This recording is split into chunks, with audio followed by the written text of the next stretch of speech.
ان الحمد للہ نحمده ونستعینه ونستغفره ونعوذ باللہ من شرور انفسنا ومن سیئات اعمالنا من يهده اللہ فلا مضل له ومن يضلله فلا هادی له واشهد ان لا الہ الا اللہ وحدہ لا شریک له واشهد ان محمدا عبده ورسوله اما بعد فان خیر الحدیث کتاب اللہ وخیر الهدی هدی محمد صلی اللہ علیہ وسلم وشر الامور محدثاتها وكل محدثة بدعة وكل بدعة ضلالة وكل ضلالة في النار. اعوذ بالله السميع العليم من الشيطان الرجيم من همزه ونفخه ونفثه. بسم الله الرحمن الرحيم. رب اشرح لي صدري ويسر لي امري واحلل عقدة من لساني يفقهوا قولي. بسم الله الرحمن الرحيم. ان الله وملائكته يصلون على النبي یا ایھا الذین آمنوا صلوا علیہ وسلموا تسلیما. اللهم صل علی محمد وعلی آل محمد کما صلیت علی ابراہیم وعلی آل ابراہیم انک حمید مجید. اللهم بارک علی محمد وعلی آل محمد کما بارکت علی ابراہیم وعلی آل ابراہیم انک حمید مجید. آج انشاءاللہ تعالی قرآن کلاس نمبر 111 میں سورۃ الاعراف سے شروع کریں گے. سورۃ الاعراف بھی مکی صورتوں میں سے ایک صورت ہے اور اس کا مرکزی ٹاپک ہے تذکیر بایام اللہ، یعنی اللہ تعالیٰ کے بڑے بڑے فیصلوں کے جو دن ہیں ان دنوں کا ذکر کر کے جن میں اللہ تعالیٰ نے بڑی بڑی قوموں کے فیصلے کیے کہ ان کو انبیاء کرام علیہ السلام کی نافرمانی کرنے کے سبب غرق کر دیا.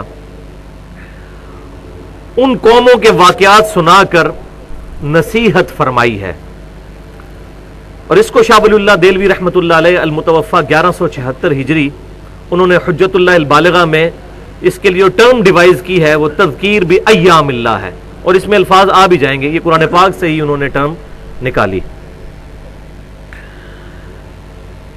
بسم اللہ الرحمن الرحیم. الف لام میم صاد. یہ حروف مقطعات ہیں، یہ اللہ اور اس کے بندے کے درمیان، یعنی امام کائنات سید الاولین والآخرین شفیع المذنبین رحمت للعالمین سیدنا و مولانا امام اعظم محمد رسول اللہ صلی اللہ علیہ وسلم، ان کے اور اللہ تعالیٰ کے درمیان راز ہے. کتاب انزل الیک فلا یکن فی صدرک حرج. یہ کتاب آپ کی طرف نازل کی گئی ہے اے محبوب صلی اللہ علیہ وسلم، تو آپ اپنے سینے میں اس کے لیے حرج محسوس نہ کریں. منہ لتنذر بہ وذکری للمؤمنین. اس کتاب کے بارے میں اپنے سینے میں کوئی حرج محسوس نہ کریں، یہ کتاب تو نصیحت ہے، آپ اس کتاب کے ذریعے نصیحت فرمائیے.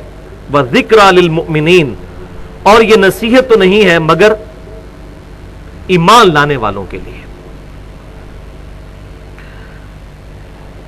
یہی مضمون سورہ الانعام کے اندر بھی آیا تھا، سورۃ الانعام کی آیت نمبر 19 میں. وَأُوحِيَ إِلَيَّ هَذَا الْقُرْآنُ لِأُنذِرَكُمْ بِهِ وَمَنْ بَلَغَ. محبوب صلی اللہ علیہ وسلم آپ فرما دیجئے کہ یہ قرآن مجھے اس لیے وحی کیا گیا کہ اس کتاب کے ذریعے میں تمہیں بھی ڈر سنا دوں اور جس تک یہ کتاب پہنچ جائے وہ بھی اسی کتاب پر عمل کرے اور اسی سے لوگوں کو ڈر سنائے.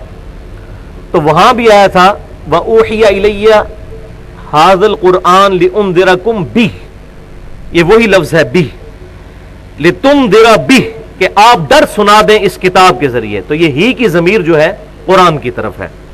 وَذِكْرَى لِلْمُؤْمِنِينَ، اور یہ نصیحت ہے ایمان لانے والوں کے لیے.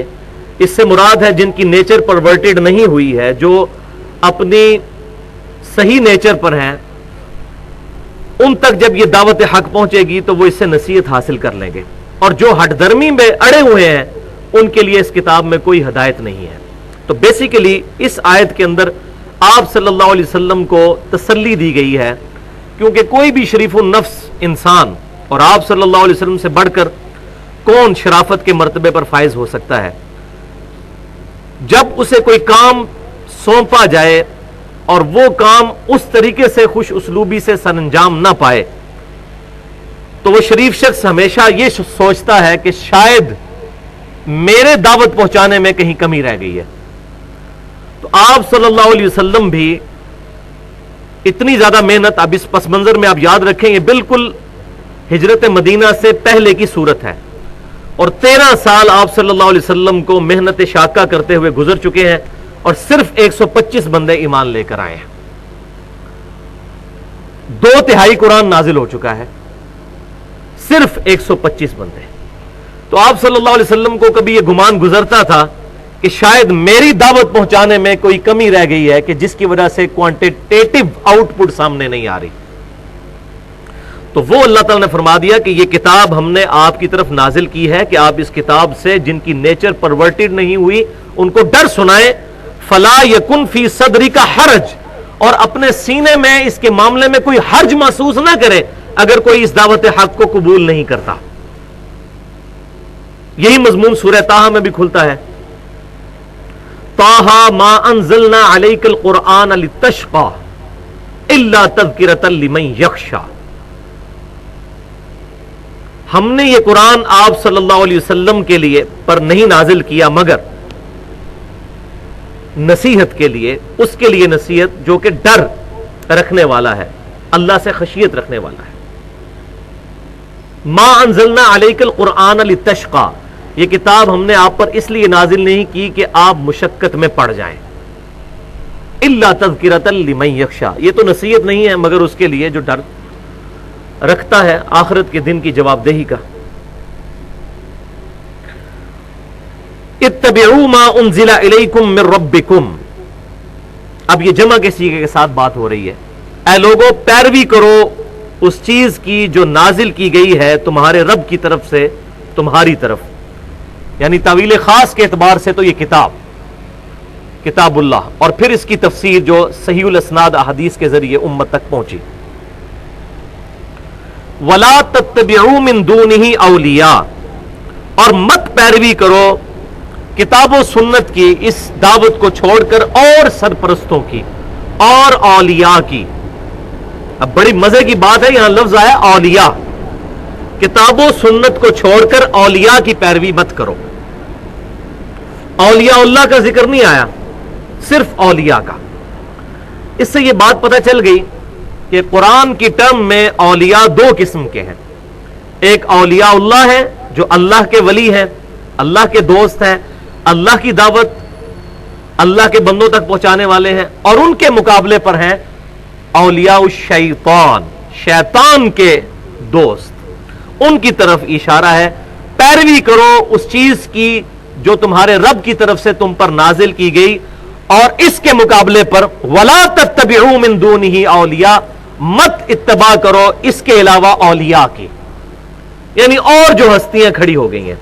اب یہ بالکل یہ جو اکثر ہمیں بھی سننے کو بات ملتی ہے، اور یہ ولی کتنے گئے تھے اولیاء دی خدمت، تو میں کہتا ہوں ہاں اولیاء اللہ نہیں، تو من دونہی اولیاء، اور اکثر من دونہی اولیاء ہی ہیں جو اللہ اور اس کے محبوب صلی اللہ علیہ وسلم کی تعلیمات کی فیور میں کھڑے ہیں، وہ اولیاء اللہ ہیں، وہ حزب اللہ ہیں.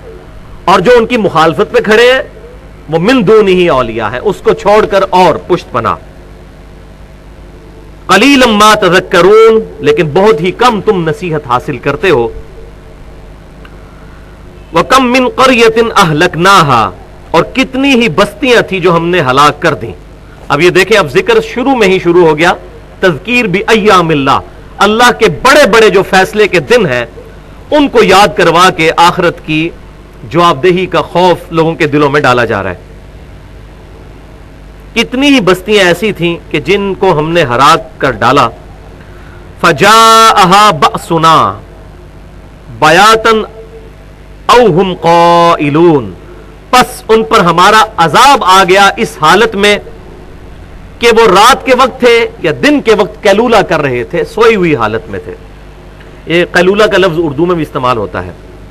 بیاتا، یا رات کے وقت ان پر عذاب آیا، اہم قائلون، یا دوپہر کو وہ جب قیلولہ کر رہے تھے، سو رہے تھے، اللہ تعالیٰ کا ناگہانی عذاب اچانک ان پر آ ٹپکا.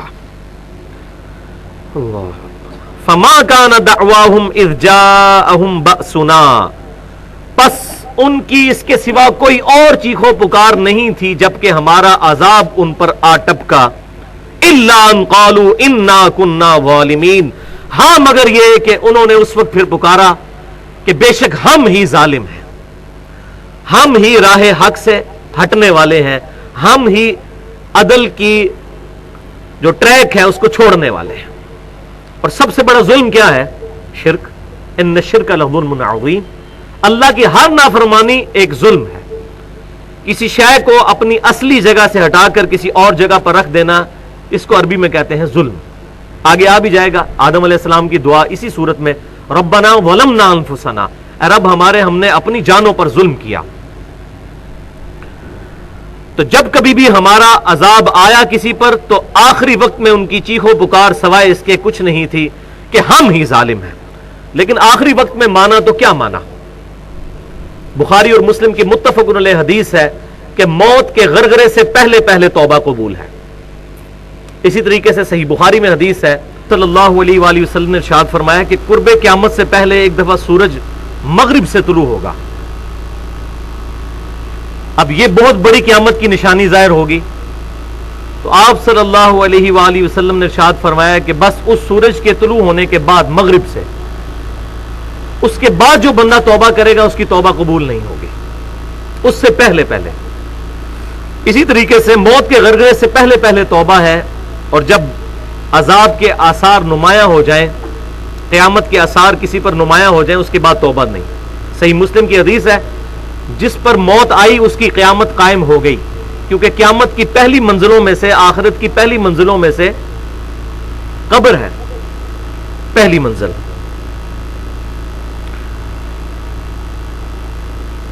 اب اگلی آیت جو ہے سورۃ الاعراف کی آیت نمبر 6، یہ بھی فلسفہ رسالت کے اوپر ایک بڑی اہم ترین آیت ہے۔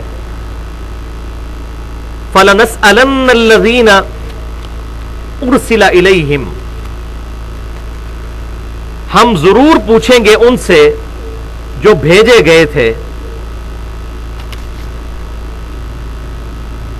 جن کی طرف بھیجے گئے تھے رسول۔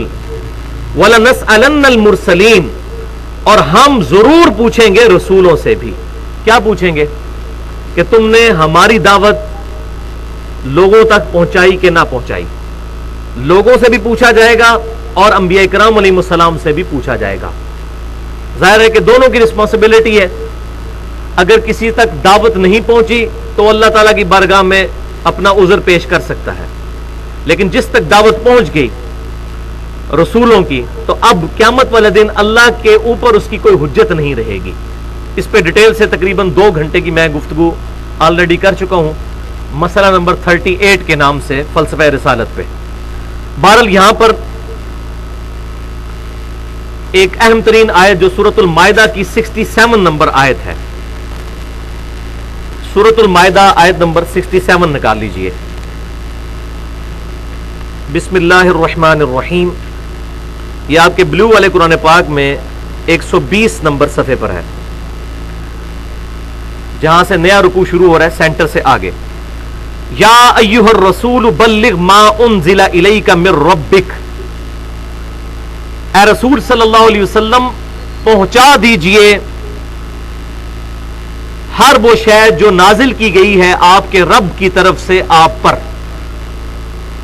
وَإِن لَّمْ تَفْعَلْ، اور اگر آپ نے ایسا کام نہ کیا، فَمَا بَلَّغْتَ رِسَالَتَهُ، تو پھر آپ نے بھی رسالت کا حق نہیں ادا کیا، وَلِعَوْذُ بِاللَّهِ تَعَالَى۔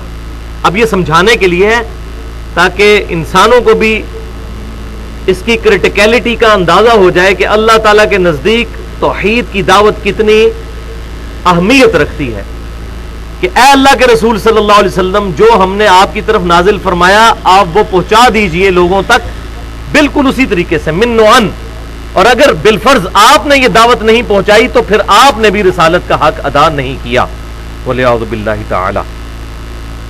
وَاللَّهُ يَعْصِمُكَ مِنَ النَّاسِ، اور اللہ تعالیٰ آپ کو لوگوں سے ان کے شر سے بچائے گا۔ لوگوں کی پرواہ نہیں کرنی، دعوت حق بیان کرنی ہے۔ ان اللہ لا يهدي القوم الكافرین، لیکن یہ بات بھی یاد رکھیے کہ بے شک اللہ تعالی جو جان بوجھ کر کفر اختیار کرنے والے ہیں ان کو ہدایت عطا نہیں فرماتا، ان کی آپ نے ٹینشن نہیں لینی۔ اسی کانٹیکسٹ میں صحیح مسلم میں یوم عرفہ کا ایک خطبہ ہے آپ صلی اللہ علیہ وآلہ وسلم کا، کافی لمبا خطبہ ہے۔ اس میں آخر میں یہ الفاظ ہیں کہ آپ صلی اللہ علیہ وسلم نے صحابہ اکرام علیہم رضوان کی طرف متوجہ ہو کر ارشاد فرمایا، کیا میں نے اپنے رب کا پیغام تم تک پہنچا دیا؟ تو تمام کے تمام صحابہ اکرام علیہم رضوان نے کہا کہ بے شک آپ نے رب کا پیغام پہنچا دیا اور آپ نے ہماری بڑی خیر خواہی فرمائی۔ تو آپ صلی اللہ علیہ وسلم نے 3 دفعہ اپنی مبارک انگلی آسمان کی طرف بلند کی اور پھر صحابہ کی طرف اور کہا اللہم اشہد اللہم اشہد اللہم اشہد، اے اللہ تو گواہ رہنا، تو گواہ رہنا، تو گواہ رہنا، کیونکہ رسول اللہ سے بھی قیامت والے دن پوچھا جانا ہے کہ آپ نے دعوت پہنچائی کہ نہیں۔ یہ وہی آیت سورہ الاعراف کی آیت نمبر 6، فَلَنَسْأَلَنَّ الَّذِينَ أُرْسِلَ إِلَيْهِمْ، پس ہم ضرور پوچھیں گے ان لوگوں سے جن کی طرف رسول مبعوث کیے گئے، وَلَنَسْأَلَنَّ الْمُرْسَلِينَ، اور ہم ضرور پوچھیں گے رسولوں سے بھی کہ انہوں نے دعوت حق پہنچائی کہ نہ پہنچائی۔ اسی طریقے سے صحیح بخاری اور صحیح مسلم میں متفق علیہ حدیث ہے یوم النحر کا خطبہ، آپ صلی اللہ علیہ وسلم کے حجۃ الوداع کا یوم النحر کا، یعنی کہ 10 ذو الحجہ 10 ہجری کا خطبہ، وہ بھی کافی لمبا خطبہ ہے۔ اس کے اینڈ پہ بھی یہی الفاظ ہیں کہ آپ صلی اللہ علیہ وسلم نے فرمایا، کیا میں نے اللہ کا پیغام تم تک پہنچا دیا؟ تو سب نے کہا کہ آپ نے پیغام پہنچا دیا۔ پھر آپ صلی اللہ علیہ وسلم نے وہی دعا کی، اے اللہ گواہ رہنا، اور پھر آپ صلی اللہ علیہ وسلم نے ارشاد فرمایا، اب جو یہاں موجود ہیں ان کی یہ رسپانسبلٹی ہے کہ وہ اس دعوت کو ان لوگوں تک پہنچا دیں جو یہاں موجود نہیں، اور بسا اوقات جن تک بات پہنچائی جاتی ہے وہ پہنچانے والے سے زیادہ یاد رکھنے والے ہوتے ہیں۔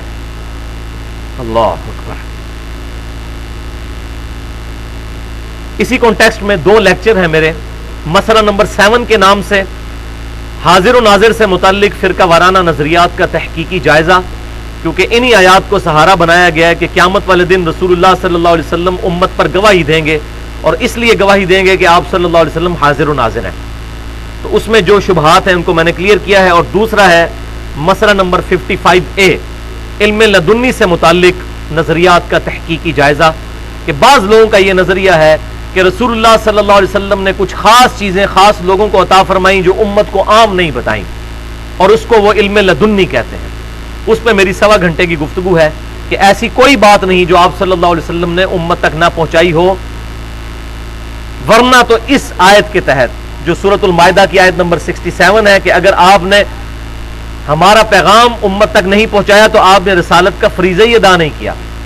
اور اسی آیت کے کانٹیکسٹ میں صحیح بخاری اور صحیح مسلم کی حدیث ہے کہ اما عائشہ رضی اللہ تعالیٰ عنہ فرماتی ہیں کہ جس شخص نے یہ کہا کہ رسول اللہ صلی اللہ علیہ وسلم نے مکمل دین امت تک نہیں پہنچایا، کچھ خاص باتیں خاص لوگوں کو بتا دیں اور باقی عام لوگوں کو، اسی کانٹیکسٹ میں انہوں نے بات کی، تو انہوں نے کہا کہ اس نے اللہ اور اس کے رسول پر جھوٹ باندھا۔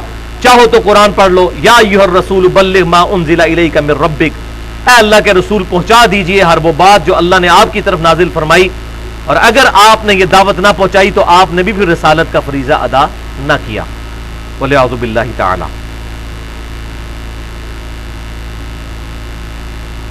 فَلَنَقُصَّنَّ عَلَيْهِمْ بِعِلْمٍ، اور ہم قیامت والے دن اپنے علم کے ذریعے ہر بات کو بیان کر دیں گے۔ وَمَا كُنَّا غَائِبِينَ، اور ہم کوئی غائب تو نہیں تھے، ہم تمہارے ساتھ تھے۔ وَهُوَ مَعَكُمْ أَيْنَمَا كُنْتُمْ، تم جہاں کہیں بھی ہو وہ تمہارے ساتھ ہوتا ہے۔ نَحْنُ أَقْرَبُ إِلَيْهِ مِنْ حَبْلِ الْوَرِيدِ، ہم تو تمہاری رگے جہاں سے بھی زیادہ تمہارے قریب۔ تو اللہ تبارک و تعالیٰ نے جو فرشتوں کے ذریعے نامہ اعمال تیار کروایا، یہ اللہ تبارک و تعالیٰ کا ریکارڈ ضرور ہے، لیکن اللہ تعالیٰ اس پہ ڈیپینڈنٹ نہیں ہے۔ یہ آیت ہے ثبوت۔ اللہ تعالیٰ فرماتا ہے جو کچھ رسولوں کے ساتھ کیا گیا، رسولوں نے اپنا حق ادا کیا لیکن امتوں نے ان کو رسپانس نہیں کیا، تو ہم قیامت والے دن پورے حالات ان کے بیان کر دیں گے اپنے علم کے ساتھ۔ وما کننا غائبین، اور ہم کوئی غائب تو نہیں تھے۔ جب رسولوں کے ساتھ اس قسم کا سلوک ہو رہا تھا تو ہم اپنی شان کے لائق موجود تھے، اپنے عرش پہ ہوتے ہوئے بھی ہر چیز کا احاطہ کیے ہوئے تھے۔ والوزن یومئذ الحق، اور اس دن اعمال کا تولا جانا حق ہے. کسی کو شک نہ رہے کہ ایسا کوئی معاملہ ہونے والا ہے.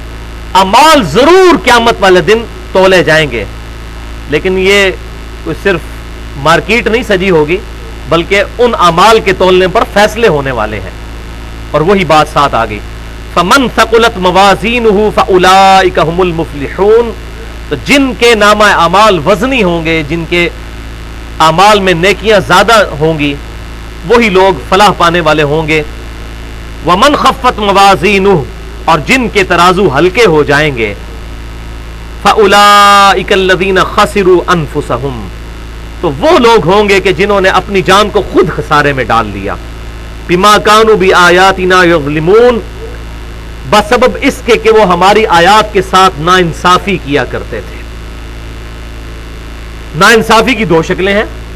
ایک تو اس کی بڑی اڑیاں ترین شکل یہ ہے کہ کوئی شخص اللہ تعالیٰ کی کتاب کو ماننے سے ہی انکار کر دے, اور ایک اور شکل یہ ہے کہ اللہ کی کتاب پر ایمان تو رکھے لیکن اللہ کی کتاب میں جو حکم آیا ہو اس کی مخالفت کرے. یہ ناانصافی ہے آیات کے ساتھ. قرآن پاک میں بالکل واضح اللہ تبارک و تعالیٰ نے ارشاد فرمایا, وَأَقِيمُوا الصَّلَاةَ, اور نماز کو قائم کرو, وَلَا تَكُونُوا مِنَ الْمُشْرِكِينَ, اور مشرکین میں سے نہ ہو جاؤ. یعنی یہ مشرکین کی نشانی ہے نماز کو چھوڑنا.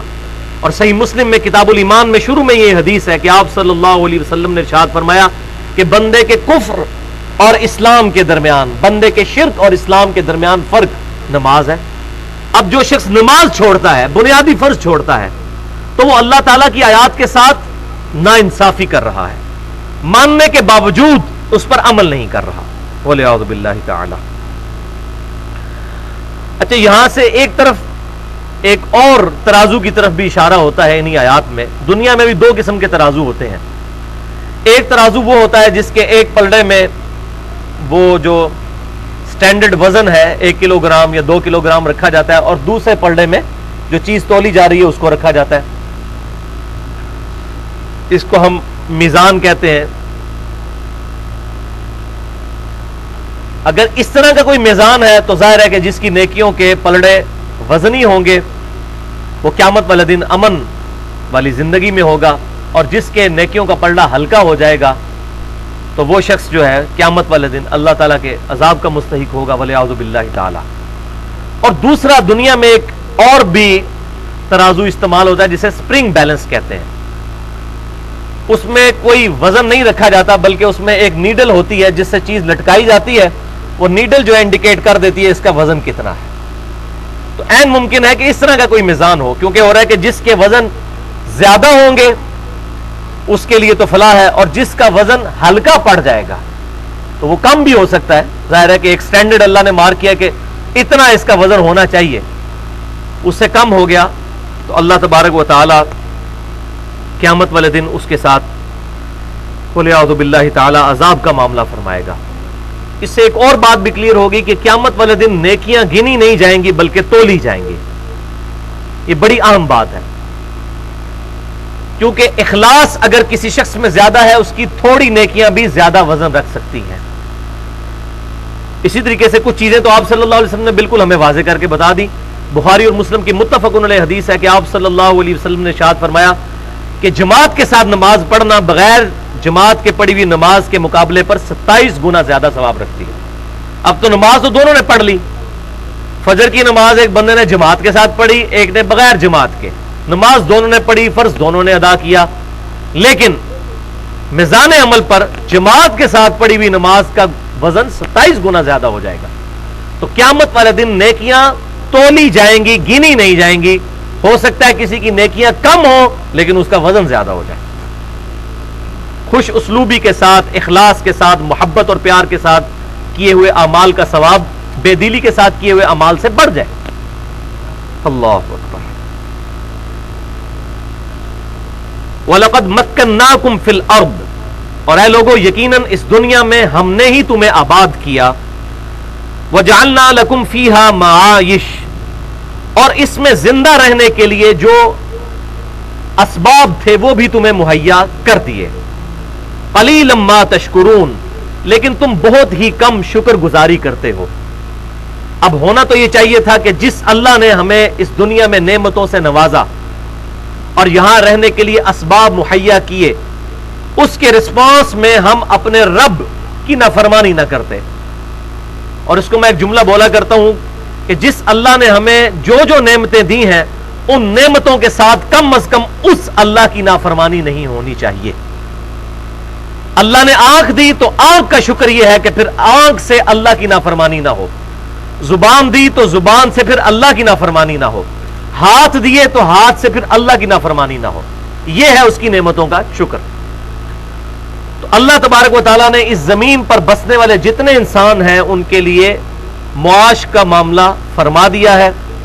دنیا کے خزانے کبھی ختم ہونے والے نہیں ہیں، بلکہ آئے دن نئی نئی انرجی کے ریسورسز دریافت ہو رہے ہیں. آپ کو میں نے پہلے بھی کئی دفعہ یہ بات بتائی کہ 1748 سے پہلے دنیا میں زمین کے اندر جو تیل ہے یہ دریافت نہیں ہوا تھا. پہلا کنواں پنسلوینیا ریاست ہے امریکہ کی، اس میں 1748 میں زمین سے تیل نکلا. اس سے پہلے تو تیل کا کانسیپٹ ہی نہیں تھا. یا آپ صلی اللہ علیہ وسلم کے زمانے میں جو تیل کا کانسیپٹ آتا ہے کہ وہ تیل سے دیے جلائے جاتے تھے، وہ تیل یہ مٹی کا تیل نہیں ہوتا تھا، وہ سرسوں کا تیل، یہ کھانے والا تیل ہوتا تھا. یہ مٹی کا تیل، یہ ڈیزل، پیٹرول، یہ تو جسٹ آج سے 300 سال پہلے دریافت ہوئے، 250 سے 300 سال. اور پھر 1960 کے بعد جب عرب ملکوں کے اندر تیل نکلنا شروع ہوا تو دنیا میں انرجی کا ایک بہت بڑا ریسورس لوگوں کے سامنے آیا. اسی طریقے سے اب لوگ سولر کی طرف شفٹ ہو رہے ہیں. تو اللہ تعالیٰ نے معاش کے لیے سارے جو اس زمین زندگی گزارنے کے لیے جتنے اسباب ہیں وہ مہیا کر دیے. آج سے کچھ عرصہ پہلے تک کسی کو سی فوڈ کے بارے میں اتنا اندازہ نہیں تھا کہ کتنا بڑا خزانہ ہے دنیا میں. اب پوری کی پوری دنیا جو ہے اس طرف شفٹ ہو رہی ہے کہ سی فوڈ جو ہے اس سے بیماریاں بھی کم لگتی ہیں، اور یہ بہت بڑا ذریعہ ہے کیونکہ 2/3 زمین کے اوپر تو سمندر ہے. تو اس طرح نئے نئے انرجی کے ریسورسز دریافت ہو رہے ہیں. یہ اللہ تبارک و تعالیٰ نے قیامت تک کے لیے جتنے انسان دنیا پر آنے تھے ان کے لیے اسباب مہیا فرما دیے.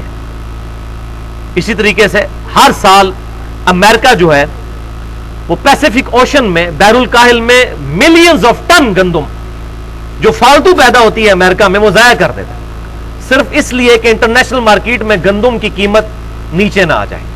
اتنی گندم پیدا ہو رہی ہے. تو لوگوں کو تو یہ فکر پڑ گئی تھی کہ اگر دنیا کی آبادی بڑھ جائے گی تو کیا بنے گا. تو اللہ تعالیٰ نے اپنے اوپر یہ رسپانسبلٹی لی ہے کہ ہم نے وَجَعَلْنَا لَكُمْ فِيهَا مَعَائِشْ، اور ہم نے مہیا کر دیے ہیں زندگی گزارنے کے لیے اسباب اس زمین پر. قَلِيلًا مَا تَشْكُرُونَ، لیکن تم بہت کم شکر گزاری کرتے ہو. وَلَقَدْ خَلَقْنَاكُمْ، اور بے شک ہم نے ہی تمہیں پیدا کیا. اب یہ اگلی 15 آیات جو ہیں یہ قرآن پاک میں ایک اہم ترین مقام ہے قصہ آدم اور ابلیس کے حوالے سے. آدم علیہ السلام اور ابلیس کا جو واقعہ ہے قرآن پاک میں 7 دفعہ آیا ہے. 6 دفعہ مکی صورتوں میں اور ایک مدنی صورت سورۃ البقرہ میں بھی اس کا ذکر آیا. ان 7 مقامات میں سے جو سب سے زیادہ ڈیٹیل مقام ہے وہ یہی سورۃ الاعراف کا، یہ 15 آیات ہیں. اللہ تبارک و تعالیٰ نے اس میں آدم علیہ السلام اور ابلیس کا جو معاملہ ہوا اور پھر اللہ تعالیٰ کی آدم علیہ السلام کے ساتھ اور ابلیس کے ساتھ جو گفتگو ہوئی اس کا نقشہ کھینچا ہے ہماری ہدایت کے لیے. اور اس کے بعد کنکلوژن بھی اس کا آ جائے گا کہ یہ ساری کی ساری باتیں کیوں کی جا رہی ہیں. وَلَقَدْ خَلَقْنَاكُمْ، اور بے شک ہم نے تمہیں پیدا کیا. ثُمَّ صَوَّرْنَاكُمْ، اور پھر تمہیں ہم نے سنوارا.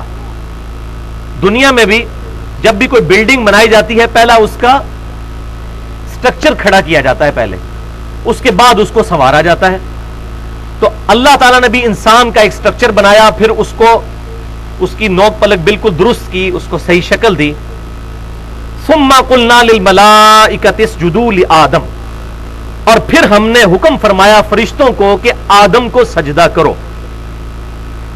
فَسَجَدُوا إِلَّا إِبْلِيسَ، تو فرشتوں نے سجدہ کیا مگر ابلیس، اس نے سجدہ نہیں کیا. لم یکن من الساجدین، وہ سجدہ کرنے والوں میں شامل نہ ہوا. اب یہاں تھوڑا سا شائبہ پیدا ہوتا ہے اس حوالے سے کہ حکم تو ہوا تھا فرشتوں کو, اور قرآن پاک میں یہ مضمون کئی جگہ آیا کہ فرشتے اللہ کے حکم کی نافرمانی نہیں کرتے, تو ابلیس نے کیوں نافرمانی کی اللہ تعالیٰ کی؟ ایک یہ سوال. دوسرا سوال یہ کہ اگر ابلیس جو ہے وہ فرشتہ نہیں تھا تو اسے تو حکم ہی نہیں تھا. تو یہ بات یاد رکھیے, دنیا میں بھی اگر ایک کلاس کے اندر 2 فیمیل سٹوڈنٹس ہوں اور 48 میل سٹوڈنٹس ہوں, ٹوٹل 50 کی کلاس ہو, اور مانیٹر اگر کہے کہ بوائز سٹینڈ اپ ٹیچر کے آنے پر, تو اس کا یہ مطلب نہیں ہے کہ لڑکیوں نے کھڑا نہیں ہونا. عموماً جو چیز کثرت میں ہوتی ہے اس کو مخاطب کر کے بات کی جاتی ہے. تو یہاں پر حکم تو فرشتوں کو تھا, لیکن اس میں امپلائڈ تھا کہ ابلیس کو بھی حکم تھا. آگے وہ بات بھی آگے اس نے آگے سے پھر نافرمانی کی جسٹیفیکیشن بھی دینا شروع کی, اس کے بعد تو مزید کنفرم ہو گیا. اور دوسرا اس سے یہ بات بھی پتہ چل گئی کہ ابلیس فرشتہ نہیں تھا. اشارتاً یہ بات پتہ چلی, کیونکہ اگر فرشتہ ہوتا تو نافرمانی نہ کرتا, لیکن ڈائریکٹ یہاں پر یہ ذکر نہیں ہے. اس کا ذکر سورۃ الکہف کے اندر آتا ہے, کان من الجن. وہاں بھی قصہ آدم اور ابلیس آیا تو وہاں اللہ تعالیٰ نے ساتھ ارشاد فرما دیا کان من الجن, وہ جنوں میں سے تھا. ففسق عن امر ربی, تو اس نے اپنے رب کے حکم کی نافرمانی کی. وہ جن تھا, وہ فرشتہ نہیں تھا. اب اس سے یہ بات بھی کلیئر ہو گئی کہ قرآن پاک پوری کی پوری کتاب یہ ہدایت کا منبع ہے. اگر اس میں سے ایک پیج بھی پھاڑ دیا جائے تو باقی کتاب کامل ہدایت کے لیے کافی نہیں ہے. یہ بات یاد رکھنی ہے. یہ اکثر لوگ کہتے ہیں نا جی مختصر بات ہونی چاہیے, اگر مختصر بات سے کام چلتا اتنی موٹی کتاب نازل ہوتی. دنیا میں لوگوں کے کتنے وسوسے ہیں, ہر وسوسے کو سیٹل کرنے کے لیے اس کتاب میں مختلف مثالیں دی گئیں. اب قصہ آدم اور ابلیس 7 دفعہ آیا, لیکن 6 دفعہ یہ ذکر نہیں آیا کہ شیطان تھا, وہ جن تھا, فرشتوں میں سے نہیں تھا. صرف ان میں سے ایک دفعہ سورۃ الکہف میں ذکر آیا کہ وہ جن تھا. اب مجھے بتائیں سورۃ الکہف میں اگر ہم قصہ آدم اور ابلیس نہ پڑھیں اور 6 دفعہ قرآن میں پڑھ لیں تو ہمیں بات سمجھ نہیں آئے گی. جب تک سورۃ الکہف میں نہیں پڑھیں گے تو قرآن پاک پوری کی پوری کتاب کو ٹوٹیلٹی میں لینا ہے, اس کے چند جز نہیں اٹھا لینے بلکہ اس کو کل میں لینا ہے.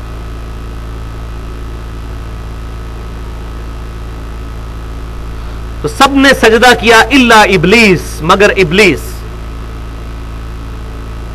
اس نے سجدہ نہیں کیا.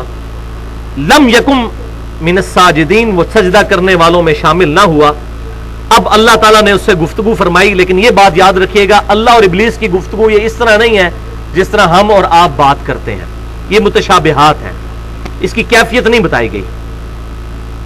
قال ما منعک الا تسجد اذ امرتک, اللہ تعالیٰ نے فرمایا کہ اے ابلیس تجھے کس چیز نے روکا سجدہ کرنے سے جبکہ میں نے تجھے حکم دیا تھا. اب یہاں پر کلیئر ہو گیا, شیطان یہ کہہ سکتا تھا کہ یا اللہ مجھے تو حکم ہی نہیں دیا, تو نے تو فرشتوں کو کہا ہے. لہذا شیطان کو یہ بات کلیئر تھی کہ مجھے بھی حکم ہے, امپلائڈ ہے اس کے اندر کہ مجھے بھی حکم ہے. قال انا خیر منہ, اس نے کہا کہ میں اس سے بہتر ہوں. خلقتنی من نار, تو نے مجھے پیدا کیا ہے آگ سے. وخلقتہ من طین, اور اس آدم کو تو نے پیدا کیا ہے مٹی سے. اور اس کا کنسپٹ یہ تھا کہ آگ جو ہے اس میں روشنی ہے, اور آگ جب جلائی جاتی ہے تو اس کے شعلے بلندی کی طرف جاتے ہیں, اور مٹی جو ہے یہ پستی کی علامت ہے, زمین تو پستی کی علامت ہے اور آگ بلندی کی علامت ہے, اس لیے آگ جو ہے مٹی سے افضل ہے. حالانکہ یہ اس کا ایک اینگل ہے سوچنے کا, اگر ایک اور اینگل دیکھا جائے اس اعتبار سے مٹی جو ہے وہ افضل ہے آگ سے. وہ کیسے کہ آگ میں جو چیز بھی ڈالی جاتی ہے اس کو جلا کر راکھ کر دیتی ہے, لیکن مٹی کے اندر ایک بے قدر بیج بویا جاتا ہے اور وہ بیج 6 ارب گنا بڑا درخت بن جاتا ہے. اسی مٹی سے کتنی فصلیں نکلتی ہیں, اور دنیا کا سارا نظام اسی مٹی کی وجہ سے چل رہا ہے. اس اعتبار سے تو مٹی آگ سے افضل ہے. بہرحال یہ ساری جسٹیفیکیشنز صرف وہی دیتا ہے جو نافرمان ہوتا ہے. شیطان اور آدم میں فرق آپ کو یہی نظر آ جائے گا. شیطان نے غلطی کی اور اپنی غلطی کو پھر جسٹیفائی کرنے کی کوشش کی, اور آدم علیہ السلام نے اپنی جب غلطی ہو گئی تو اللہ تعالیٰ سے فوراً معافی مانگ لی. یہی شیطنت اور آدمیت میں فرق ہے. تو اللہ تعالیٰ نے فرمایا کہ جب میں نے تجھے حکم دیا تھا تو تو نے کیوں نہیں سجدہ کیا؟ تو اس نے کہا کہ میں اس سے بہتر ہوں, تو نے مجھے آگ سے پیدا کیا اور اسے مٹی سے پیدا کیا. اب یہاں پر سجدے کے حوالے سے بھی کلیئر کر لیجئے, یہ سجدہ کون سا تھا؟ یہ سجدہ تھا سجدہ تعظیمی, یہ سجدہ عبادت نہیں تھا. عبادت کا سجدہ کبھی بھی کسی کے لیے جائز نہیں رہا. اگلی امتوں میں سجدہ تعظیمی جائز تھا. فرشتوں نے آدم علیہ السلام کو سجدہ کیا, یوسف علیہ السلام کے بھائیوں اور ان کے ماں باپ نے یوسف علیہ السلام کو سجدہ کیا, قرآن پاک میں ذکر آتا ہے سورہ یوسف میں. لیکن اس امت میں سجدہ تعظیمی بھی حرام فرما دیا گیا, توحید کو آخری درجے میں کامل کر دیا گیا. اور سنن ابی داؤد کے اندر حدیث موجود ہے, سنن ابن ماجہ کے اندر, اور جو تدلیس کا مسئلہ ہے اس کی سما کی تصریح سنن الکبریٰ البیہقی میں موجود ہے صحیح سند کے ساتھ, کہ آپ صلی اللہ علیہ وسلم نے فرمایا اگر میں سجدہ کسی کے لیے جائز سمجھتا تو بیویوں کو کہتا کہ اپنے خامدوں کو سجدہ کریں, اس حق کے سبب جو اللہ تعالیٰ نے خامدوں کو اپنی بیویوں پر دیا ہے. اگر سجدہ جائز سمجھتا تو یہ سجدہ کون سا جائز سمجھتا؟ سجدہ تعظیمی. سجدہ عبادت تو کبھی بھی کوئی پیغمبر جائز سمجھ ہی نہیں سکتا, نہ کبھی یہ جائز رہا. لہذا یہ سجدہ تعظیمی کا ذکر ہے جو اگلی امتوں میں حلال تھا, اس امت میں آپ صلی اللہ علیہ وسلم نے اس کو حرام فرما دیا. اس پہ میں ایک جملہ بولا کرتا ہوں کہ جس طریقے سے توحید کامل ہوئی ہے کہ سجدہ تعظیمی جو اگلی امتوں میں جائز تھا اس امت میں حرام ہو گیا, بالکل اس طریقے سے ختم نبوت بھی کامل ہوئی ہے اس امت میں کہ اگلی امتوں میں غیر انبیاء کو بھی کشف اور الہام ہو جایا کرتا تھا, لیکن اس امت میں کسی کو کشف اور الہام نہیں ہوگا. اور اس میں میں نے تقریباً 2 گھنٹے کی گفتگو کی ہے. مسئلہ نمبر 6B کے نام سے الہام, کشف اور خوابوں سے متعلق فرقہ وارانہ نظریات کا تحقیقی جائزہ, اور اس میں میں نے جن لوگوں نے کشف اور الہام کی بنیاد پر دین کے مسئلے ڈیوائز کیے ہوئے ہیں اور کتابیں لکھ دی علماء نے, اب ان کے ماننے والے پھر ان کتابوں کو ڈیفینڈ کرتے رہتے ہیں اور اس کی وجہ سے امت کے اندر غلط عقائد پروپیگیٹ ہوتے ہیں, ان کو میں نے بالکل کھول کر بیان کیا ہے. قال ما منعک, اچھا یہ بات, قال فاہبط منہا, اللہ تعالیٰ نے فرمایا اتر جاؤ یہاں سے,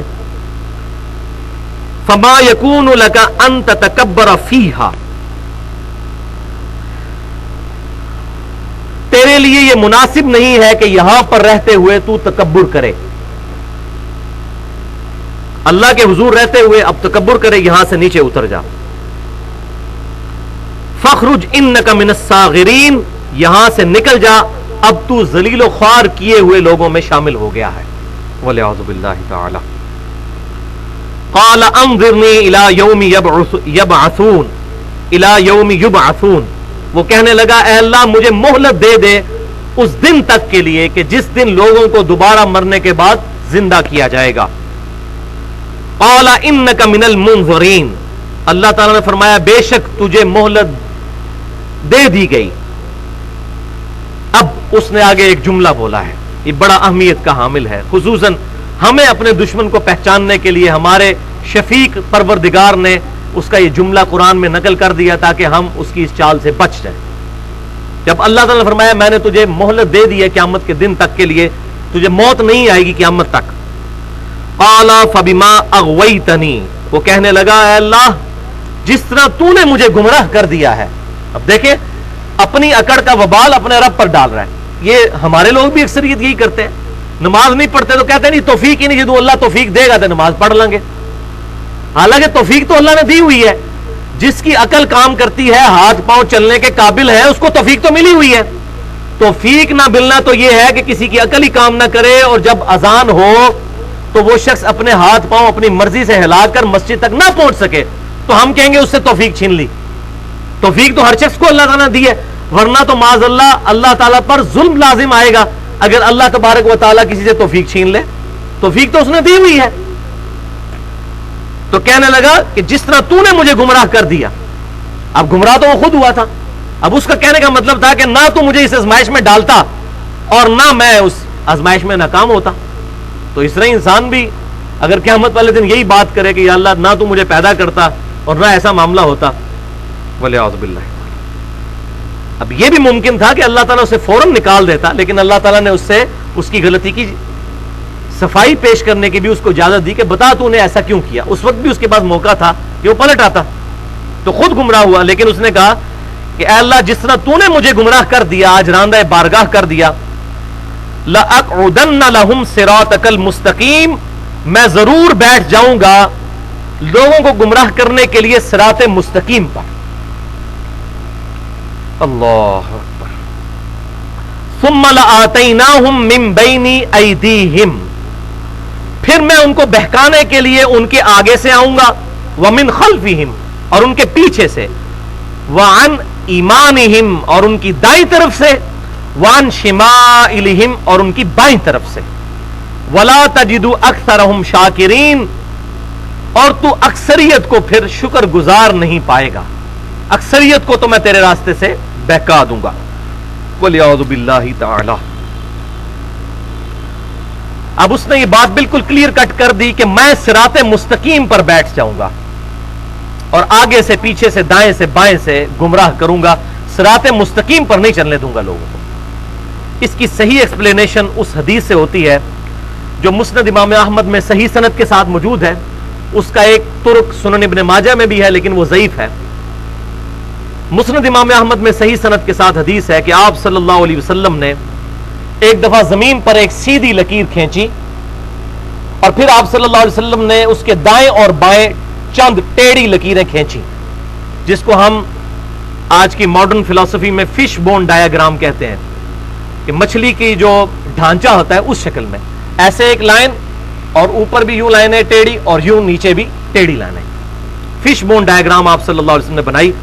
اس کے بعد آپ صلی اللہ علیہ وآلہ وسلم نے جو درمیان والی سیدھی لائن تھی ٹیڑھی لائنوں سے ہٹ کر درمیان میں، اس پہ آپ صلی اللہ علیہ وسلم نے اپنی مبارک انگلی رکھ کر یہ آیت تلاوت کی، سورۃ الانعام کی آیت نمبر 153، وَأَنَّ هَذَا صِرَاطِي مُسْتَقِيمًا، اور بے شک یہ ہے میرا راستہ جو کہ بالکل سیدھا ہے، فَاتَّبِعُوهُ، اس راستے کی پیروی کرو، وَلَا تَتَّبِعُوا السُّبُلَ، اور ادھر ادھر کے ٹیڑھے راستوں کی پیروی مت کرنا، فَتَفَرَّقَ بِكُمْ عَنْ سَبِيلِهِ، یہ راستے تمہیں میرے سیدھے راستے سے بہکا دیں گے. ذَلِكَ وَصَّاكُمْ بِهِ لَعَلَّكُمْ تَتَّقُونَ، اللہ تعالیٰ اس چیز کی وصیت کرتا ہے تمہیں تاکہ تم بچ سکو قیامت کے دن اللہ تعالیٰ کے عذاب سے. تو آپ صلی اللہ علیہ وسلم نے اس کے بعد ارشاد فرمایا کہ یہ سیدھا راستہ تو میرا ہے صراط مستقیم، اور یہ دائیں بائیں جو ٹیڑھی لائنیں ہیں یہ شیطان کے راستے ہیں، اور فرمایا کہ ہر راستے پر ایک شیطان بیٹھا ہوا ہے جو تمہیں اپنی طرف مائل کر رہا ہے، لیکن صراط مستقیم ایک ہے. لہذا یہ بات کلیئر ہوگی، یہ جو کہتے ہیں نہیں چاروں ہی حق پہ ہیں اور پانچوں ہی حق پہ ہیں اور سارے ہی حق پہ ہیں اور سارے ہی ٹھیک ہیں، یہ بات غلط ہے. حق پہ ایک راستہ ہے، امام کائنات سید الاولین والآخرین شفیع المذنبین رحمت للعالمین سیدنا و مولانا امام اعظم محمد رسول اللہ صلی اللہ علیہ وسلم کا راستہ حق پر ہے. آپ صلی اللہ علیہ وسلم کے مقابلے پر جتنے بھی راستے ہیں وہ باطل ہیں، جو آپ کے مقابلے پر ہے، جو آپ کی فیور میں ہے وہ راستہ ایک ہے. لہذا راستہ ایک ہے. یہ جو کہتے ہیں نا جی چاروں ہی حق پہ ہیں، چار مختلف راستے کیسے حق پر ہو سکتے ہیں؟ ایک کہتا ہے جی جو امام کے پیچھے فاتحہ نہیں پڑھتا اس کی نماز ہی نہیں ہوتی، دوسرا کہتا ہے جو امام کے پیچھے فاتحہ پڑھے اس کے منہ میں انگارہ رکھ دو. اب کس انگریز کو آپ جسٹیفائی کریں گے کہ 180 ڈگری کی سٹیٹمنٹ دونوں بیک وقت صحیح ہیں؟ کتنی نان سینس سٹیٹمنٹ ہے. دونوں میں سے ایک بات ٹھیک ہوگی. ایک بندہ کہتا ہے جی یہ گلاس ہے، دوسرا کہتا ہے نہیں جی یہ اسپیکر ہے، تیسرا کہتا ہے یہ کتاب ہے، چوتھا کہتا ہے یہ موٹر سائیکل ہے. آپ کہیں جی چاروں ہی حق پہ ہیں، کیا نان سینس بات ہے؟ حق پہ ایک ہوگا جو کہہ رہا ہے گلاس ہے، اور ایک کون ہے؟ امام کائنات صلی اللہ علیہ وسلم کی مبارک ذات. اسی لیے فرمایا سیدھا راستہ ایک ہے. ہمیشہ صراط مستقیم واحد کے سیغے کے ساتھ قرآن میں آیا ہے اور گمراہی کے راستے جمع کے سیغے کے ساتھ. ظلمات کہا گیا گمراہی کے راستوں کو، اور نور انوار نہیں کہا، نور ایک راستہ آپ صلی اللہ علیہ وسلم. اور آپ دیکھیں قرآن میں جب ہم سورۃ الفاتحہ پڑھتے ہیں اس میں بھی یہی ہے، اہدنا الصراط المستقیم، اے اللہ ہمیں سیدھے راستے پر چلا، راستوں پر نہیں ہے، صراط الذین انعمت علیہم، راستہ ان لوگوں کا، راستے نہیں، راستہ تو ایک ہے، راستہ ان لوگوں کا جن پر تیرا انعام ہوا۔ انعام کن لوگوں پر ہوا؟ ان لوگوں پر جنہوں نے ایک اس راستے کو فالو کیا، جنہوں نے اپنے اپنے راستے، اپنے اپنے سلسلے، اپنی اپنی پارٹیاں، اپنی اپنی جماعتیں، اپنے اپنے فرقے بنائے اور انڈیا کے شہروں کے نام کے اوپر امت میں ڈویژن کر دی۔ میں نے آپ کو پہلے بھی بتایا، میں چائنا گیا جولائی 2004 میں حیران ہوا کہ چائنا کے مسلمان بھی بریلوی، دیوبندی، اہل حدیث، شیعہ اپنے آپ کو کہتے ہیں۔ ان کے فرشتوں کو بھی نہیں پتا کہ یہ انڈیا کا شہر ہے بریلی اور دیوبند، جس کے نام پر انہوں نے فرقے بنا لیے ہوئے ہیں۔ کتنا ظلم ہے، کتنے راستے بنا دیے۔ 1867 میں دیوبند مدرسہ بنا، اس سے پہلے دنیا کا کوئی مسلمان دیوبندی نہیں تھا۔ 1896 میں بریلی کا مدرسہ منظور الاسلام بریلی بنا، اس سے پہلے دنیا کا کوئی مسلمان اپنے آپ کو بریلوی نہیں کہتا تھا۔ اسی طریقے سے باقی میں تو اس حق میں بھی نہیں ہوں کہ بندہ کو مسجد کے باہر اہل حدیث لکھے یا شیعہ لکھے یا دیوبندی یا بریلوی، یہ بدعت ہے۔ ہاں، ہمیں اہل سنت یا اہل حدیث کے منہج اصحاب الحدیث کی فکر سے اختلاف نہیں ہے جو ہمارے سلف کی فکر ہے، لیکن سلف نے کبھی یہ نہیں کہا کہ اس کی بنیاد کے اوپر امت کے اندر ڈویژن کر کے فرقے بنا دیے جائیں۔ فکر ہو اہل سنت کی فکر جو ہے، لیکن اہل سنت وہ نہیں، اہل سنت تو ساروں نے لکھا ہوا ہے آج کل، بریلوی بھی، دیوبندی بھی، اہل حدیث بھی، سارے بریکٹ میں لکھتے ہیں، پھر آگے 3-4 اور کا بال لگاتے ہیں، انفی، بریلوی، فلانا، انفی، دیوبندی، فلانا، اور اہل سنت بھی لکھا ہوتا ہے، 5-6 شیڈز بنا دیے ہوئے۔ اہل سنت وہ ہوگا جو کتاب و سنت کو سلف کے منہج، صحابہ، تابعین، تبع تابعین اور اہل بیت رضی اللہ عنہم اجمعین کے فہم کے مطابق سمجھتا ہوگا۔ باقی تو روح افزا کی بوتل وہی ہوگی جس میں روح افزا ہوگا، شراب کی بوتل کے باہر لکھ دیا جائے روح افزا تو وہ روح افزا نہیں بن جائے گی۔ اسی طریقے سے اگر کسی کا عقیدہ کتاب و سنت والا نہیں ہے اور اس کے عقیدے میں شرکیہ عقائد اور نبی صلی اللہ علیہ وسلم کی گستاخیاں موجود ہیں، وہ لاکھ اپنے آپ کو اہل سنت کہتا رہے، وہ اہل سنت نہیں ہو سکتا۔ لاکھ اپنے آپ کو اہل حدیث کہتا رہے، وہ کبھی اہل حدیث ہو ہی نہیں سکتا۔ لاکھ اپنے آپ کو صحابہ کا اور اہل بیت کا فالوور کہتا رہے، وہ کبھی نہیں ہو سکتا۔ وَلِعَوْذُ بِاللَّهِ تعالی۔ تو صراط مستقیم پر شیطان بیٹھا ہوا ہے اور اپنی طرف بلا رہا ہے۔ ہر راستے پر آپ صلی اللہ علیہ وسلم نے فرمایا ایک راستہ ہی حق پر ہے، اور یہاں پر بھی دیکھ لیں شیطان کو بھی یہ بات سمجھ تھی، اس نے بھی کہا اللہ میں تیرے سیدھے راستے پر بیٹھوں گا، سیدھا راستہ ایک ہی ہوگا، اور میں دائیں سے بائیں سے آگے سے پیچھے سے ان پر حملہ آور ہوں گا، اور تم اے میرے رب تو ان کی اکثریت کو نہ شکرا پائے۔ اور شیطان نے اپنا یہ وعدہ پورا کر بھی دیا ہے، اور اللہ تعالیٰ نے انڈورس کیا ہے کہ شیطان نے اپنا وعدہ پورا کر دیا ہے۔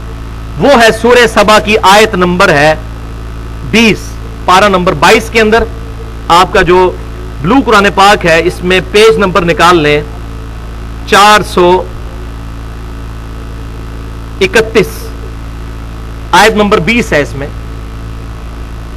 نیچے سے 5ویں 6ٹھی لائن، وَلَقَدْ صَدَّقَ عَلَيْهِمْ إِبْلِيسُ ظَنُّهُ،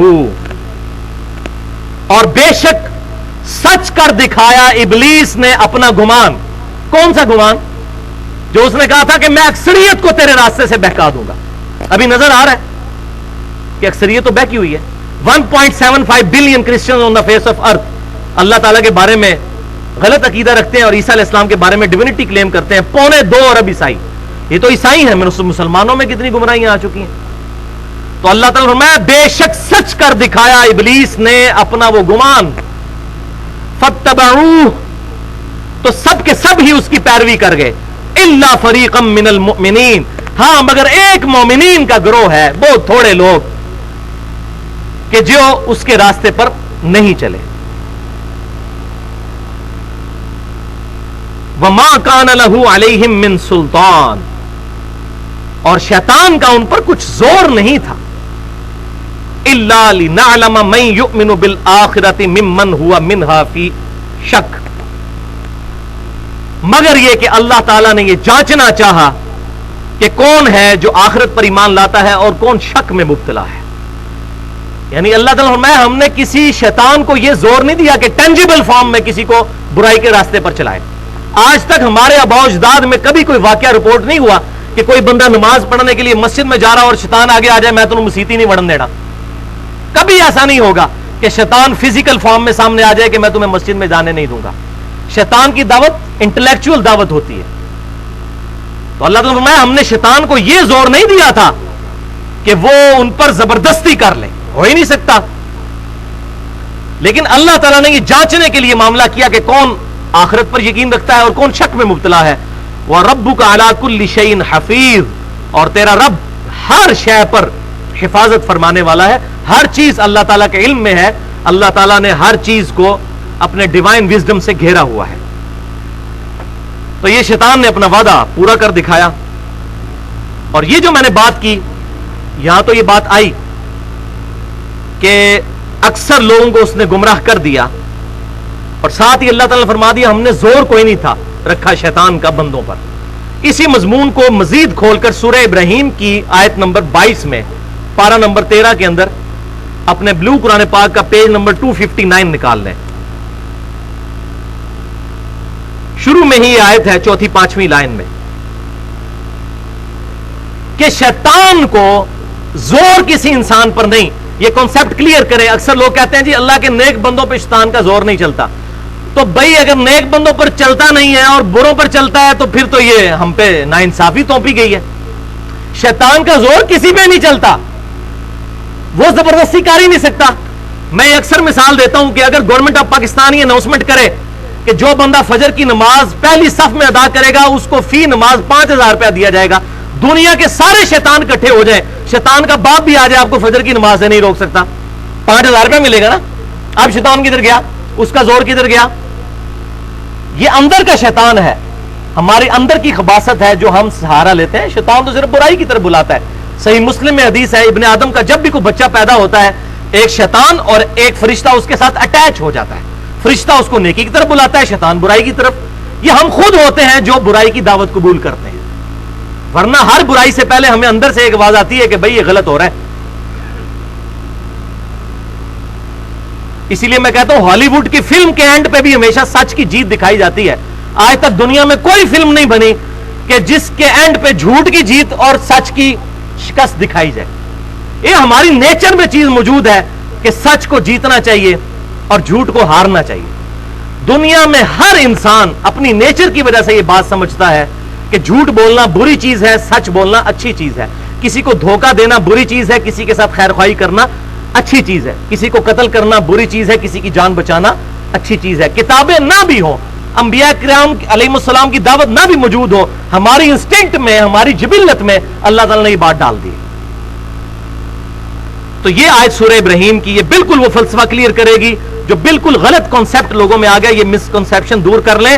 شیطان کا کوئی زور نہیں ہے بندوں پر, اور ہم نے اپنی زندگی میں دیکھا ہے کہ جب بھی ہم نماز پڑھنے کے لیے گئے کبھی شیطان نے نہیں ہمیں روکا, زور لگا ہی نہیں سکتا. اگر دعوت کی بات کرتے ہیں وہ تو مؤذن بھی دے رہا ہوتا ہے دعوت. یہ وہ آیت ہے سورہ ابراہیم آیت نمبر 22. وقال الشیطان, اور شیطان کہے گا قیامت کے دن, لما قضی الامر, جب کہ فیصلہ ہو چکے گا جنت اور دوزخ کا, ان اللہ وعدکم وعد الحق, بے شک اللہ تعالیٰ نے جو تم سے وعدہ کیا تھا انسان وہی سچا وعدہ تھا. ووعدتکم فاخلفتکم, اور جو میں نے تم سے وعدہ کیا تھا اور تمہیں بڑی مزین کر کے دنیا دکھائی تھی, میں ان تمام وعدوں سے مکرتا ہوں, میں نے ان کی مخالفت کی. وما کان لی علیکم من سلطان, اور مجھے تم پر کوئی زور نہیں تھا, الا ان دعوتکم, ہاں مگر میں صرف تمہیں دعوت دیتا تھا. دعوت تو مؤذن بھی دے رہا ہے. اب یہ پرٹیکولر دوست کی, یہ وہی کانٹیکسٹ چل رہا ہے کہ دوست کی قیامت والے دن بلیم ڈالیں گے شیطان کی وجہ سے ہم مارے گئے. سورہ قاف میں بھی آتا ہے. تو شیطان پھر اپنی جسٹیفیکیشن دے گا کہ انسان میرا کوئی زور نہیں تھا تیرے اوپر, الا ان دعوتکم, ہاں مگر میں تجھے دعوت دیتا تھا. فاستجبتم لی, اور تم نے میری دعوت قبول کر لی. قصور تو سارا تمہارا ہے. میں نے زبردستی تو تمہیں مسجد میں جانے سے نہیں روکا تھا, زبردستی تو میں نے تم سے گناہ کا کام نہیں کروایا تھا. فلا تلومونی, تو مجھے ملامت مت کرو. ولوموا انفسکم, اپنے آپ کو ملامت کر ہے دوست کی. یہ ملامت ظاہر دوست کی کوئی ہو رہی ہوگی، جنتیوں کو تو نہیں وہ کہہ رہا ہوگا کہ اپنے آپ کو ملامت کرو. اس کا مطلب ہے کہ یہ آج جو لوگوں نے یہ ڈھکوسلا مچایا ہوا ہے کہ شیطان نے یہ کر دیا، شیطان نے وہ کروا دیا، شیطان صرف دعوت دیتا ہے. اگر بعض اللہ شیطان کا ہم پر زور ہو تو اللہ تعالیٰ ناانصاف ٹھہرے گا. اور میں نے بتا دیا مثال دے کے کہ اگر گورنمنٹ اناؤنسمنٹ کر دے کہ 5,000 روپیہ فی نماز کے دیا جائے گا، دنیا کے سارے شیطان مل کے ایک انسان کو نماز پڑھنے سے نہیں روک سکتے، کیونکہ دنیا کا فائدہ نقد اس کو نظر آ رہا ہوگا. آخرت ادھار ہے، اس لیے آخرت کے بارے میں کہتے ہیں جو اللہ توفیق دے گا. توفیق تو دی ہوئی ہے اللہ نے، جس کی عقل کام کرتی ہے، ہاتھ پاؤں چلتے ہیں، اس کو توفیق ملی ہوئی ہے. اب اس کی مرضی ہے چاہے حق قبول کرے. انا ہدیناہ السبیل اما شاکرا و اما کفورا، سورہ الدہر میں آتا ہے ہم نے راہ ہدایت واضح کر دی، چاہے تو اس کو قبول کرو چاہے اس کا انکار کرو. یہ انسان کی اپنی ول ہوتی ہے. میرا تم پر کوئی زور نہیں تھا، میں صرف تمہیں دعوت دیتا تھا، تم نے وہ دعوت قبول کی. مت ملامت کرو مجھے. وَلُومُوا أَنفُسَكُمْ، ملامت کرو اپنی جان کو. مَا أَنَا بِمُصْرِخِكُمْ وَمَا أَنْتُمْ بِمُصْرِخِي، نہ آج میں تمہارے لیے کچھ کر سکتا ہوں اور نہ تم میرے لیے کچھ کر سکتے ہو.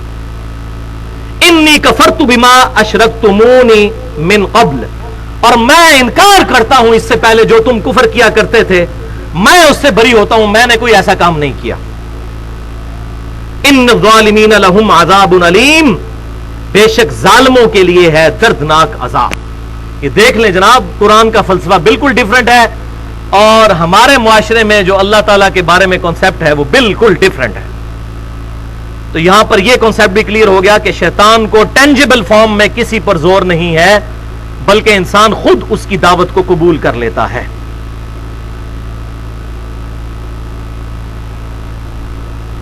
آیت نمبر 18 سورۃ الاعراف.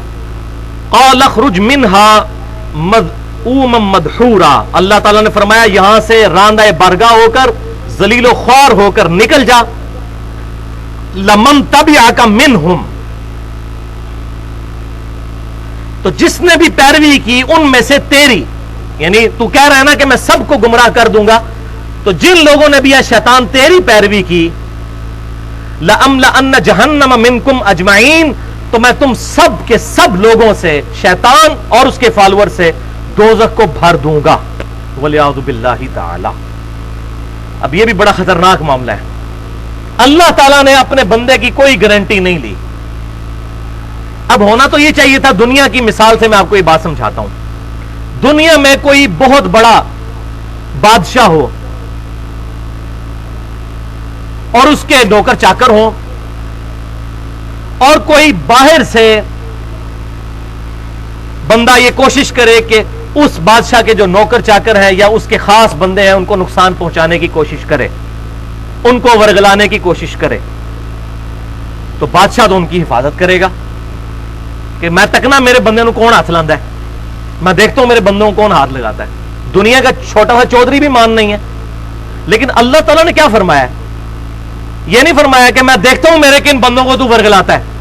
اللہ تعالیٰ نے کہا ٹھیک ہے، میں بھی کتابیں بھیجوں گا، انبیاء کرام علیہ السلام کا سلسلہ شروع کر دوں گا اور انسٹنکٹ میں توحید رکھ دوں گا. اس کے باوجود کوئی گمراہ ہوتا ہے تو ہو، میری کوئی گارنٹی نہیں. دفعہ ہو دوزخ میں جانا تو جائے، حالانکہ بندے میرے ہیں، لیکن میں کوئی گارنٹی نہیں دیتا. جو بھی شیطان تیری پیروی کرے گا، میری کتابیں اور انبیاء کرام علیہ السلام کی دعوت آ جانے کے باوجود وہ حق کو قبول نہیں کرتا اور خود جان بوجھ کر گمراہی کا راستہ اختیار کرتا ہے، تو میں ضرور بھر دوں گا دوزخ کو تجھ سے اور تیرے سارے فالوور سے. وَلِعَوْذُ بِاللَّهِ تَعَالَى. تو یہ ڈراپ سین ہوا شیطان کی اور جو اللہ کی گفتگو تھی اس کا. اب اگلی آیات انشاءاللہ اگلے ہفتے ہم کور کریں گے. اس میں آدم علیہ السلام اور اللہ تعالیٰ کی گفتگو ہے اور بڑی انٹرسٹنگ گفتگو ہے. اور پھر اس کے بعد ایک کنکلوژن بھی آیا کہ اللہ تعالیٰ یہ باتیں کیوں بیان فرما رہا ہے کہ اے اولاد آدم دیکھنا، میں تمہیں یہ باتیں اس لیے کلیئر کر رہا ہوں کہ جس طرح تمہارے ماں باپ کو شیطان نے ورگلا دیا تھا، کہیں تم بھی شیطان کے پیچھے چل کر گمراہ نہ ہو جانا. اللہ تعالیٰ سے دعا ہے جو حق بات میں نے کہی اللہ تعالیٰ ہمارے دلوں میں راسخ فرمائے، اور اگر جذبات میں میرے منہ سے کوئی غلط بات نکل گئی تو اللہ تعالیٰ ہمارے دلوں سے معاف کر دے.